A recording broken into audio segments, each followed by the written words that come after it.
Здравствуйте, друзья! Вы наверняка знаете, что несколько дней назад министр здравоохранения нашей республики заявил о том, что пик заболеваемости коронавирусом в нашей стране пройден.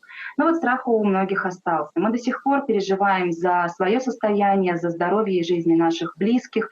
И если обычно в панике обвиняют чрезмерно мнительных людей, то сейчас неконтролируемому чувству страха поддаются даже скептики. Можно ли побороть свое чувство страха? Как это правильно сделать? И как говорить с детьми о происходящем, которые тоже могут переживать по этому поводу? На все вопросы нам сегодня ответит наша гостья. Это практикующий психолог, руководитель психологического центра «Азбука личности» Наргиз Туймастова. Здравствуйте, Наргиз. Здравствуйте, Дарья.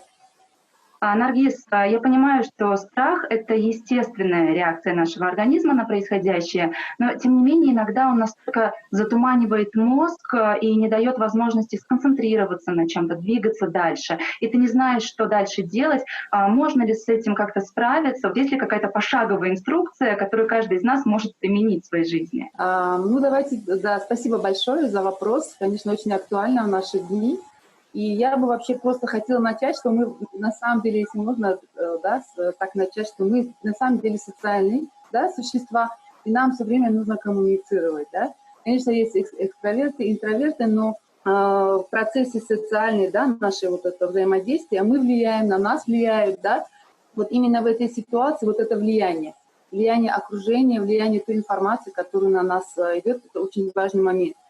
Так, на самом деле, вы частично уже ответили, на этот вопрос. Вы сказали, что это нормальная, на самом деле, это нормальная эмоция нашего организма, и ее проживают все. В течение нашей жизни мы постоянно чего-то так немножко боимся заболеть, боимся промокнуть под дождем. Но, конечно, одно другому по интенсивности они действительно различаются, И что же такое, на самом деле это считается отрицательной эмоцией, и она является составляющей цепочки вот этой стрессовой ситуации.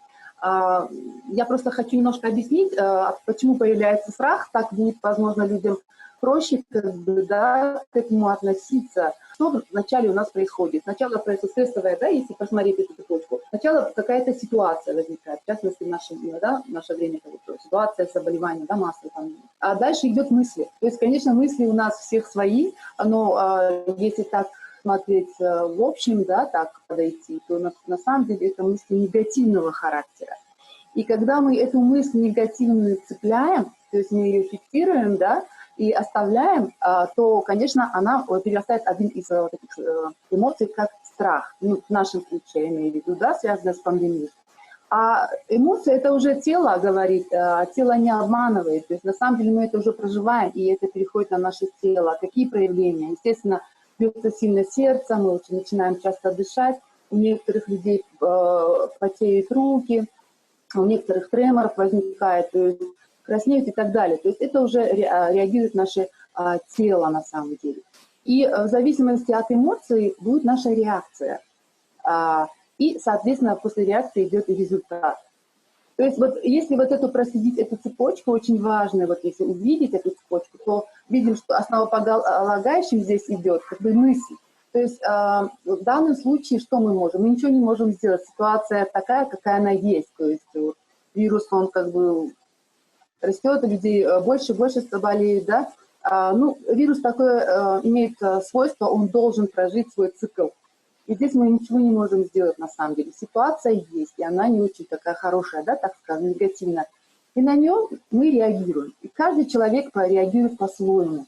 У каждого человека свой, вот это своя стрессоустойчивость, своя адаптогенность. То есть от того, как мы быстрее адаптируемся к той или иной ситуации, зависит вот этот, этот период нашей стрессовости. Он может быть маленький, потому что мы все здоровые люди, и я, например, тоже первое время, не буду врать, тоже подалась, потому что я лежала, болела, и вот эти негативные мысли, боли, это вот у меня, наверное, не больше года, как сама-то психика была. То есть тело болело, и это мне отразилось на моих мыслях. Плюс потом мы включаем свою фантазию, плюс это начинает информация из них. То, что мы думаем, мы это же привлекаем на самом деле, да, получается, что как магнитом. Открываешь ленту, только смерти видишь, еще знакомые, еще как бы, да, и вот почти 2 дня я плакала. Ну, это нормально. Но потом просто нужно сказать себе стоп, потому что ты понимаешь, что если это будет продолжаться, ничего хорошего в это, ну, как бы из этого не получится. Поэтому ты уже потом потихонечку начинаешь сам себя из этого вытаскивать. Конечно, вот это научиться стрессоустойчивости очень важно, потому что если мы этому научаемся, в жизни еще будут, кроме этой пандемии, может быть, еще вторая, третья, я не знаю, сколько еще землетрясений, очень много вещей может произойти, да, ситуации в нашем непредсказуемом мире, когда вот, зная вот эту схемку, зная, как адаптироваться, нам будет полегче. Я не говорю, что мы прям будем вообще никак не реагировать, но вот этот период восстановления, потому что стресс и вообще негативная эмоция очень-очень энергозатратная. А когда энергию человек теряет и он не восполняет, то идет просто выгорание своего рода, да, мы выгораем на самом деле, и мы уже не способны, когда стресс, мы не восстанавливаемся и переходим к заболеваниям, депрессиям. На самом деле стресс, негативные мысли, и тогда, вот это на самом деле очень энергозатратные. То есть пожирает нашу энергию, и мы фактически выгораем. И когда очень часто вот в стрессовой ситуации и не идет вот этого восполнения, восстановления нашей энергии, то, как правило, это ведет к различным заболеваниям, это ведет к депрессии и даже вплоть до суицидальных мыслей. Поэтому, зная это, нам легче прийти к осознанности. То есть мы всегда, вот, когда клиенты приходят, мы как бы призываем к осознанности. Осознанность – это включение нашей сознательной части нашего разума. То есть посмотреть объективно, посмотреть реально на ту ситуацию, которая произошла. Не фантазировать, не придумывать что-то такое, да, включая нашу фантазию, плюс там где-то что-то сказали, а потом еще как сказали, как эта информация предоставлена, это тоже очень важно, кто под этим стоит. Человек иногда говорит, там умер, не думая, что у этого человека есть очень сильные страхи, то есть что такой анис еще, как бы, да, вот это дают, вот это, так сказать, интенсивность вот этого страха. Поэтому, естественно, вот когда мы вот это очень сильный страх, да, вот мы просто сейчас и страх взяли, мы не можем нормально думать, мы не можем нормально соображать. Поэтому вот на уровне мысли и на уровне вот этой эмоции мы должны совладать. На уровне мысли мы должны понять, что, вот я сейчас про цепочку говорю, да, на уровне мысли мы должны понять, что это только мысль негативная в моей голове. И я сейчас, если ее зацеплю, она у меня останется, и как снежный ком, как бы она из вот такой превратится в такой, и он полностью будет в нашей голове, и мы просто, кроме этой мысли, другая мысль просто не найдет места. Хорошая, позитивная, радостная и так далее. Вот как все-таки от этих мыслей-то избавиться? Как от мыслей избавиться? Да. От мыслей избавиться, я говорю, на самом деле избавление от мыслей просто осознание, что это негативная мысль. Вот именно вовремя сказать, вовремя зацепить, что вот мысль же, она все равно приходит, в единицу времени просто одна мысль может быть в нашей голове быть, да, мы не можем сразу о двух вещах думать. Поэтому, когда эта мысль приходит, вот это, но это тоже натренированность, это сразу не научаешься, это нужно время. То есть ты все время делаешь, тренируешься, и потом научаешься на уровне, вот, когда мысль приходит, и вы осознаете, что да, это сейчас в мою голову пришла негативная мысль. И если на уровне мысли вы сможете от нее избавиться, то она не перейдет в эмоцию. То есть вы предупредите эту эмоцию и вот это телесные уже, да, переживания. То есть просто что можно сказать? Это только мысль в моей голове. Или а это мне надо, да, сейчас думать о плохом. Потому что мы знаем, что плохая мысль, она ни к чему хорошему не приведет. Можно по-другому. То есть вы сами с собой разговариваете. Вы говорите, или просто выгоняете свою мысль, вот эту негативную мысль из головы. Но надо ее узнать, надо ее выявить, идентифицировать, да, так сказать. То есть это как только мысль в моей голове. То есть здесь такой момент, есть такое выражение, что негативная мысль только тогда овладевает нашим сознанием, когда мы на нее реагируем. Вот как мы на нее реагируем, это очень важный фактор. Да, мы можем осознать, что да, это негативная мысль, и вот как мы отреагируем в другой момент. Ну, это уже как бы натренироваться надо. Но чаще люди уже переходят в эмоции. И даже в стадии эмоций мы тоже можем как бы, да, повлиять, позитивно я имею в виду, да, чтобы как-то справиться со страхом. Когда идет любую эмоцию, как бы нужно и важно проживать. То есть ну, она уже есть в нашем теле, тело уже отреагировало. В этом плане просто нужно ее прожить. Да, я сейчас боюсь, да, у меня сейчас есть страх. Это нормально. Я живой человек, я не идеальный и не идеальная, да. Я боюсь. Почему? Потому что, возможно, у меня недостаточно информации. А может быть, вокруг меня такие люди, которые постоянно мне вот, негативят, так скажем. А может, потому что я сама устала. А может, потому что мне нужно отдохнуть. А может быть, потому что еще. То есть мы находим причины, да, почему я сейчас испугалась.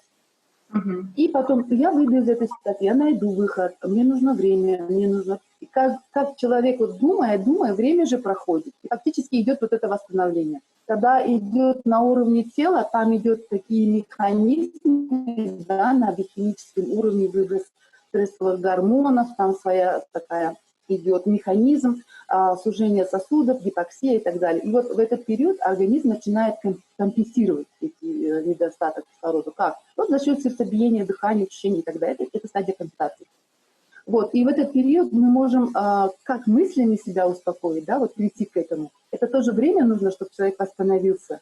Одна мысль переходит в другую. Я с этим справлюсь. Мысль вау, она приходит. Ничего страшного, я обязательно найду выход. Да, я не идеальна и так далее. Вы сами с собой, как бы, получается, договариваетесь. А кроме этого, очень хорошие техники есть дыхательные. Ну вот, они такие элементарные, но мы даже многие, абсолютно многие знаем, но мы их не используем. То есть, когда мы дышим, во-первых, идет расслабление, мы фокусируемся на подсчете, да? Мы фокусируемся на своем дыхании. То есть фактически мы отвлекаем свое внимание, да, вот фокус на телесное.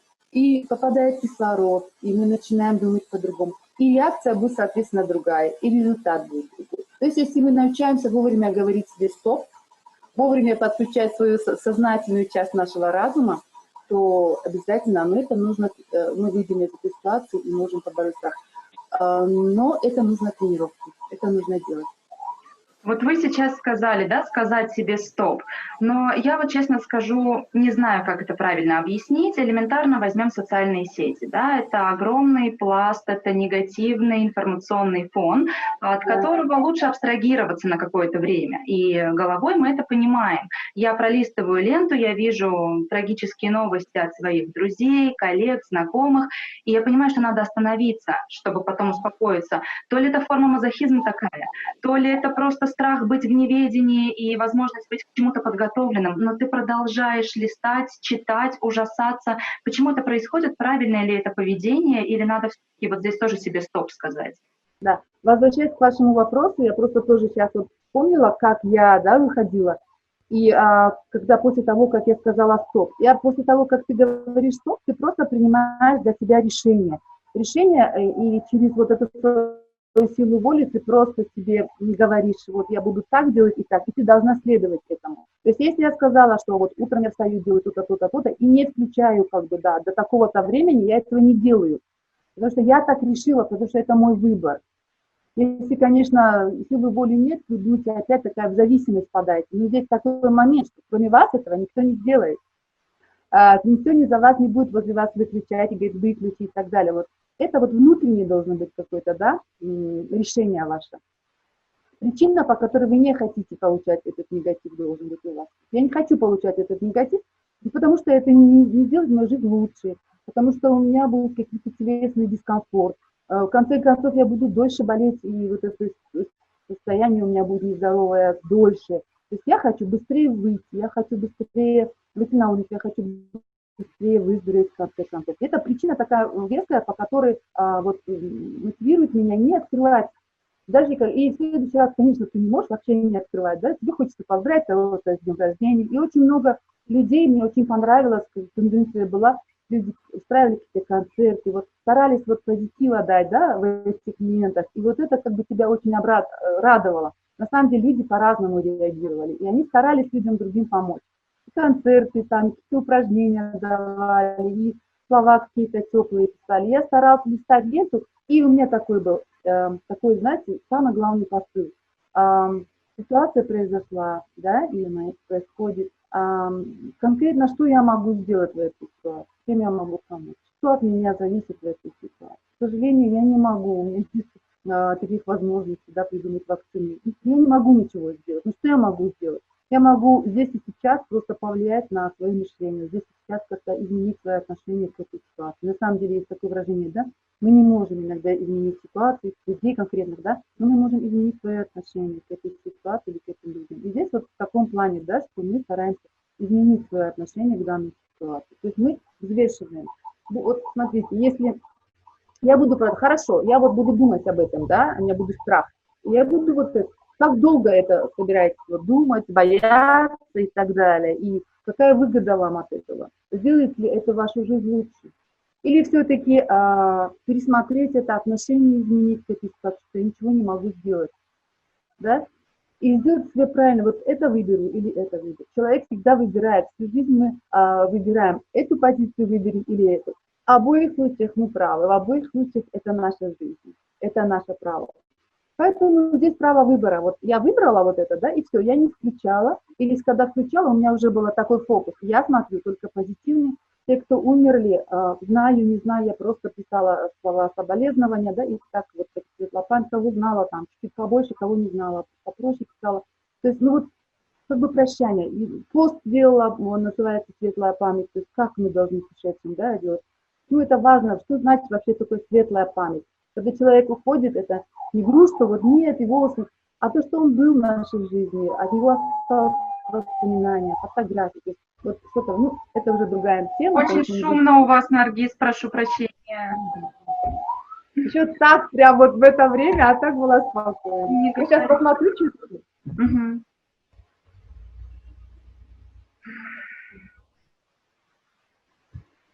Это да, это какая-то машина ездит, что-то обрабатывает, что ли, вообще-то.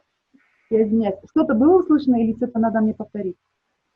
Вот, наверное, с того момента, когда вы писали посты, вот лучше переозвучить. Да. И мое отношение, да, вот это к смертям, к таким ситуациям, оно тоже изменилось. То есть я даже написала один пост, что такое светлая память. То есть, чтобы люди немножко к этому относились, ну, как сказать, попроще. Люди приходят и уходят. К сожалению, мы не можем иногда ничего сделать, да. Случилось то, что случилось. И те, которые люди ушли, просто постараться сохранить светлую память об этих людях. Потому что они тоже, их дух должен, как бы, да, уйти спокойно. Если мы, конечно, будем метаться и рваться, во-первых, это нам очень плохо, да, я понимаю это. На словах легко, да, но когда теряешь близкого, но мы должны пережить это горе, отпустить этого человека, да, и оставить от него такую хорошую память. Молиться, вспоминать, вспоминать те дни, когда были вместе, тот вклад и то, что он в вашу жизнь, да, хорошего, как бы, да, внес. Вот что-то вот так. Вы знаете, Наргиз, однажды, сейчас не вспомню кто, сказал мне одну очень мудрую фразу: «Отпусти то, что ты не можешь контролировать. Сконцентрируйся на том, что тебе подвластно». И это, с одной стороны, конечно, здорово, но в теории. На практике это не всегда получается. Плюс, знаете, есть такой момент, эмоциональное заражение, насколько я знаю, в психологии называется, когда кто-то начинает паниковать, кто-то начинает переживать, ты начинаешь это делать тоже. То есть ты только успокоился, но тебе позвонила подруга, рассказала о том, что ее сейчас волнует, как она переживает, и это состояние, оно просто вот впиталось в тебя. Что вот здесь делать? Здесь такой момент, что внутри вас еще это сидит, вы просто каким-то образом его завуалировали, и любой снаружи триггер, который как бы появляется, он просто это опять открывает. То есть, в принципе, у вас не проработан, внутри есть, вы каким-то образом себя смогли, может быть, обмануть, успокоить, как бы, да, но внутри вот эта тревожность, какой-то страх, он есть, типа вы не боитесь, но на самом деле внутри он еще не проработан. Поэтому любой вот внешний раздражитель, как бы, да, вот этот, мы обычно называем триггер, да, силовой крючок, кто-то сказал, а это же здесь есть, и оно сразу всплывает. Если этого нет, и вы уже более к этому относитесь по-другому, вы уже, то есть, получается, человек имеет влияние на вас. У вас нет этой защиты, да, и вы как бы вот пропускаете это в себя. Вот. А если была защита, вы бы этому человеку сказали: ты знаешь, как бы, я бы не хотел сейчас говорить на эту тему, да, или же это мне мешает как бы идти вперед, и это, или я об этом поговорю позже, а сейчас как бы я занята тем-то, тем-то. То есть можно оставлять на потом, а потом прокрастинировать, и, может быть, забыть эту ситуацию. То Ну, есть, может быть, в силу воспитания многие из нас не могут это сказать. да, совершенно верно. И вот вы пришли к самой такой больной точке вообще вопросу. Это вопрос нашего воспитания, это вопрос того, вопрос негативных установок и убеждений. То есть негативные установки — это то, что родители в нас, да, как бы вкладывают, наши близкие, и негативные убеждения — это вот наш жизненный опыт. Вот если сейчас взять, к примеру, вот трусишек, да, так скажем, мы же когда маленькие были, нас всегда кем-то чем-то пугали. Люлишками пугали, бабайками пугали, там разные. Ну, на кого что влияет, на то, не знаю. Естественно, да, мы выросли, якобы там сейчас не боимся, это, ну, какая-то такая определенная ситуация, и это все всплывает. Я, например, до сих пор, вот это, мне всегда пугали, сейчас вот Диди придет, тебя в мешок посадит. И вроде бы уже взрослый человек, уже свои, да, но вот когда выпускал детей на улицу, у меня такое взятие было на подсознательном уровне, как бы их лягушки не украли. Вот. В общем, это все остается, к сожалению, мы растем, а вот на подсознательном, а вот с этим их надо вытаскивать, негативные убеждения и прорабатывать. Иногда самому очень сложно, поэтому как бы, да, нужно работать, возможно, со специалистами. Но с ними надо работать, потому что они как вот такие, как вам сказать, негативные программы. Можно сказать, программы, не дающие нам идти вперед. Иногда эти программы настолько глубоко, это, может быть, я даже могу назвать программы саморазрушения, самоуничтожения, есть такие программы. Когда с детства тебе говорят, ну, я имею в виду, когда говорят хорошее, ты начинаешь верить в то, что тебе очень часто говорят. Если тебе говорят, я не знаю, там, ты бестолковая, там, или ты такая-сякая, то ты начинаешь, и очень часто, и не только один человек, ты начинаешь в это сама. Бывает одного-два раза достаточно, бывает очень часто говорят. И ты сама начинаешь в это верить. И берешь за основу, за программку. И вот как в компьютере есть программы, и на основании этих программ компьютер работает, и вот наш мозг, получается, вот сколько бы лет не было, а бывает и в 19 приходит с этими программками, но вот все хорошо, что в 19, я и всегда говорю, такой молодец, чем раньше пришел, тем лучше, как бы, да, еще и меньше этих программ, а уже постарше очень-очень тяжело вытаскивать, я это знаю по себе.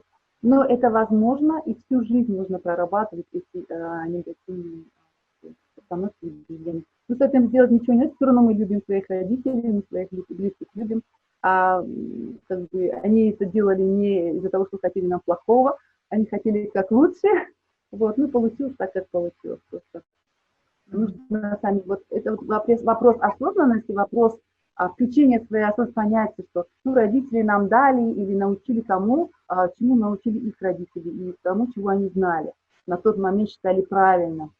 Вот. Но оказалось, что это не очень правильно с учетом уже нынешних знаний, как бы, да, и информации, которая есть. Вот как-то так. Наргиз, вот мы как раз перешли к теме детей, и хотелось бы затронуть один вопрос, который, ну, не освещается, что ли, в должной мере, как мне кажется.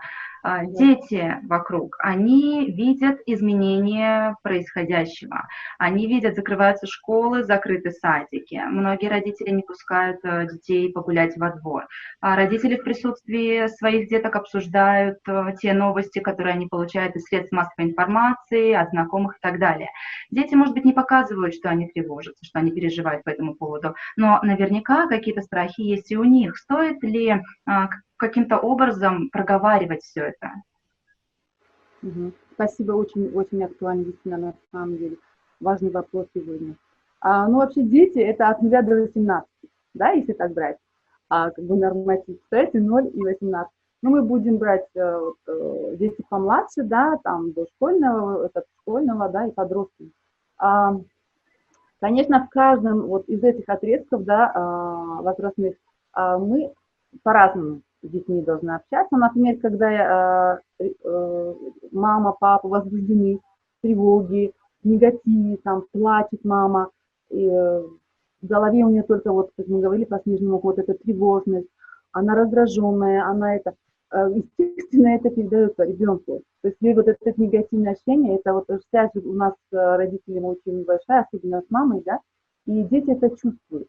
Более младшенькие, они могут брать на свой счет и говорить, что-то случилось, но мама меня стала любить меньше, она меня не любит, она не уделяет мне времени, она меня отталкивает, например, да, там еще что-то такое, да, негативное и так далее. И ребенок можно просто может подумать, что мама перестала его любить. Для него это самая большая травма. А для более старших детей, да, уже которые понимают, что это такое, действительно нужно объяснить. Есть, конечно, более самостоятельные, которые сами изучают, да, и сами могут даже родителям предоставить информацию, да, но есть, которые спрашивают, и если они спрашивают, интересуются, то, конечно, информацию нужно давать в зависимости от, как бы, да, вот уровня развития ребенка. До этого, конечно, они должны быть сами достаточно грамотные, сами должны быть в таком состоянии спокойным, уравновешенным, да, чтобы они могли эту информацию, если они будут в таком виде это предоставлять, то ребенок тоже в таком же виде это воспримет. А если сядут спокойно и объяснят, что это ситуация, что от нас не зависит, что это временно, и так далее, давай подумаем, что мы можем в это время сделать, и так далее. То есть очень важно, как мы преподносим и наше внешнее, и наше вот эмоциональное состояние, и как мы говорим, какой тон, в общем, чтобы вот всем своим телом показывать, что это не страшно, что мы рядом, что мы тебя любим. Самое главное, вот самый главный момент, это чтобы ребенок не переставал ощущать, что чувствовать, что его любят, безусловно, и какие бы ситуации ни были, родители любят. Вот это главный такой посыл для всех родителей. Вот, такой момент. А проговаривать, насчет проговаривать, конечно, да. Это когда нет информации, вот, например, если мама не уделяет ребенку время, она должна объяснить, да, как бы, ребенок все равно будет подходить, говорит, мама, ты меня любишь, а ты меня любишь. То есть, как бы, вы должны прочитать в этом, услышать ребенка, почему он подходит все время об этом говорить, значит, не хватает этого любви. И вот здесь должна быть лампочка включиться, что нужно поговорить, объяснить малышу на его уровне, что я на тебя люблю, сейчас просто такие ситуации и так далее, и это пройдет, я сейчас немножечко себя там чувствую, может быть, нездоровый и так далее, но мы обязательно там поиграем, там что-то придумаем, я не знаю, я все равно тебя люблю, вот такие нежные слова, сказать, насколько там мама еще фантазии хватит, чтобы ребенка увидела, что он действительно в это поверил, у него глазки заблестели, и он побежал играть дальше. А Вот. стоит ли в присутствии ребенка обсуждать, комментировать те новости, которые мы получаем извне? Опять же, видите, от возраста, но желательно не обсуждать, особенно негативные. Потому что мы интерпретируем на своем уровне, а дети, с учетом их психического развития, да, они могут интерпретировать на своем. Значит, если там что-то про смерть говорят, может быть, ребенок, когда мы все умрем, например, да, или вот этот страх смерти может появиться у ребенка, да, и может, как вы сказали, дети же разные, кто-то может поговорить, открыть к диалогу, а какие-то дети будут это переживать внутри. Это, конечно, тоже для детей травма, поэтому нужно очень-очень осторожно относиться вот к тому, что вот вообще какая тема. Если, конечно, тема позитивная, что будет хорошо, и это, и семья. Вообще было бы здорово, чтобы вот, как бы, да, вместе садились, обсуждали, что сегодня было хорошего в этом дне, как бы, что было плохого. Там. Если там были ребенок, я там испугался, проговорить об этом, сказать, а как ты думаешь, как бы было бы лучше, что бы было можно сделать, чтобы не испугаться. То есть дать ребенку самому, как бы, да, брать ответственность за свои, да, чувства, эмоции и делать выбор постепенно. Но для этого мы должны сами показывать пример. То есть мы для них пример. Вот как мы будем говорить, обсуждать, вести и так далее. Да. Ну, на такие сложные вопросы, когда уходят близкие и в стрессе, конечно, нужно сначала детей уложить, не знаю, как быть вне зоны, как бы, да, чтобы ваши дети видели, слышали и чувствовали. Наргиз, есть еще такой вопрос. Если кто-то полностью уходит в данной ситуации в негатив, то есть люди, которые включают другую защитную реакцию, это юмор. И они начинают пытаться развеселить себя, развеселить окружающих, кто-то выкладывает какие-то забавные посты, может быть, какие-то юмористические видеоролики, созданные своими руками или просто найденные где-то на просторах интернета. Но другая категория людей, она очень остро это воспринимает и считает, ну, как минимум, неправильным. Да, это опять же исходя из установок и убеждений тех людей.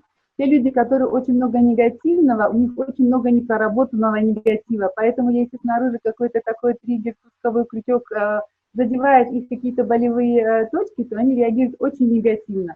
На самом деле, если связать это с пандемией, негативные мысли, эмоции на самом деле снижает наш иммунитет. Поэтому юмор, позитив, мы почему хотим увидеть выгоду от вот этой ситуации, это тоже переход на своего рода позитив. Когда мы в позитиве, юмор, и вообще они позитивные, так скажем, эмоции, они во время позитивных эмоций выбрасываются гормоны счастья, да? И вот эти гормоны счастья делают наше настроение лучше. Мы чувствуем себя радостными, счастливыми, уравновешенными, да? Спокойными.